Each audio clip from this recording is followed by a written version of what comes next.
kami di tim marketing ini apakah masih bisa berjualan Nagaya? Ya, ini pertanyaan yang belakangan ini cukup banyak ditanyakan. Jadi tadi Pak Dhani mungkin udah kasih kisi-kisi sedikit ya. Yang kita takutkan ya bukan Bapak Ibu yang selama ini menjadi marketing dari Nagaya yang mereferensikan teman-teman tentang Nagaya ini, apakah nantinya setelah kita masuk di exchanger ya masih bisa berjualan Nagaya.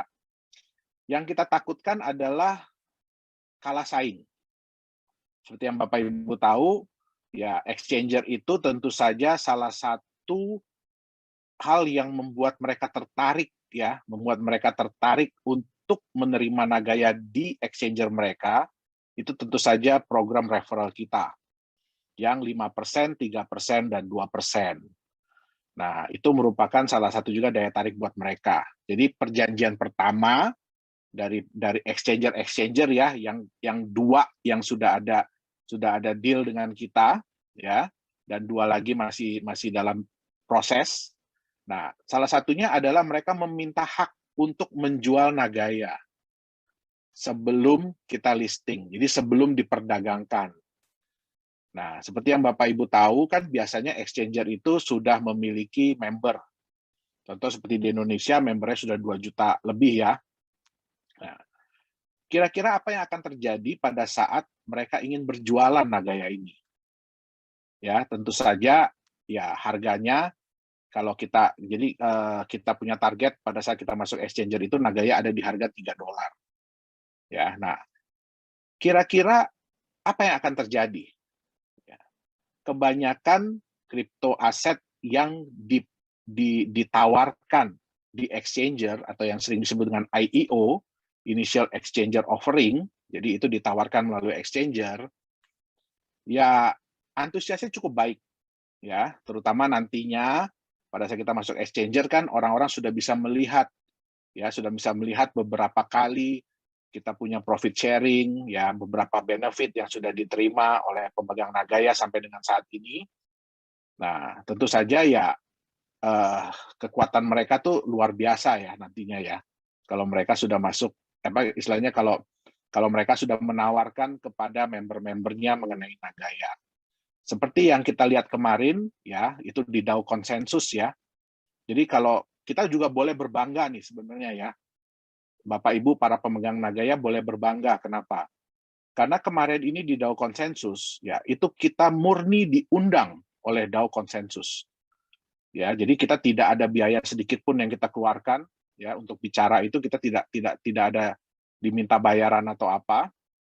Ya, salah satu komitmen mereka yang mereka minta dari kita adalah mereka meminta hak untuk menawarkan Nagaya ini kepada CIS country. Jadi Rusia dan negara-negara bekas Rusia. Ya, jadi itu adalah hak yang mereka minta, dan kita bisa lihat kemarin penjualan dari DAO konsensus sudah lumayan ya. Itu kalau saya hitung-hitung hampir 100.000 Nagaya yang terjual oleh mereka. Nah, dan respon dari mereka pun bagus. Jadi kedepannya mereka pun akan membuat sesi-sesi khusus ya. Jadi bukan rame-rame kayak kemarin, karena kalau kemarin itu kan lebih ke acara conference ya, acara konferensi. Makanya kita cuma dikasih waktu 20 menit.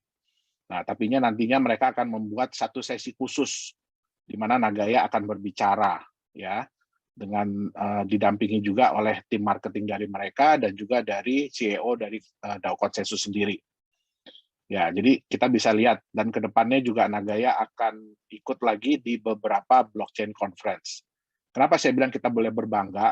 Karena kalau sepengalaman saya, baru Nagaya lah yang diundang.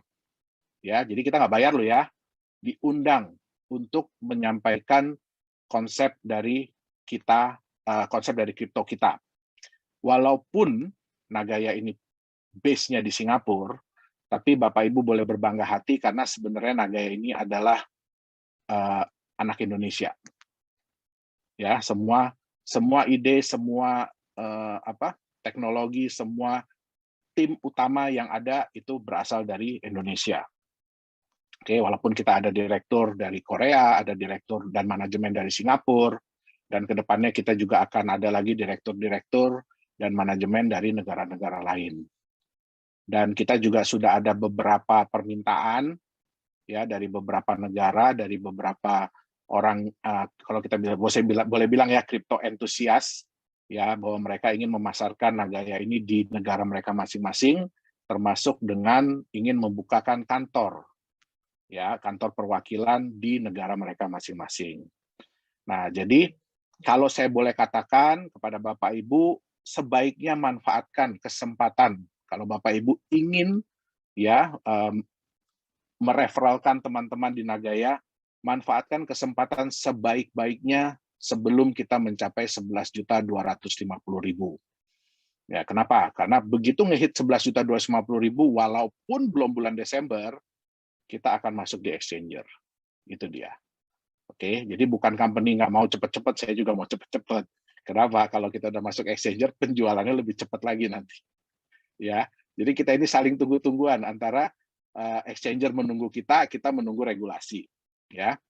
Nah, terus pertanyaan yang kedua, Pak, apakah mungkin Nagaya ini harganya bisa melejit tinggi? Ya, ini pertanyaan yang kedua. Apakah mungkin Nagaya ini harganya bisa melejit sampai $100? Kalau saya boleh katakan $100 itu adalah angka skeptis. Kenapa angka skeptis? Ya, banyak perusahaan-perusahaan kripto lain yang wah Nagaya 5 tahun cuma janjinya $100 gitu ya. Kita bukan janji loh ya, itu prediksi loh. Ya, dan itu prediksi skeptis. Ya, kenapa? Kita perusahaan Singapura. Kita perusahaan Singapura. Nah, di Singapura itu aneh regulasinya. Jadi kalau kita ingin memberikan apa istilahnya proyeksi, itu nggak boleh yang proyeksi tinggi dengan tingkat kemungkinan rendah. Jadi yang harus disampaikan adalah proyeksi rendah dengan tingkat kemungkinan yang tinggi. Ya, jadi yang paling mungkin tercapai itu di angka berapa? Oke, nah itulah yang kita sampaikan, yaitu $100 dalam waktu 5 tahun.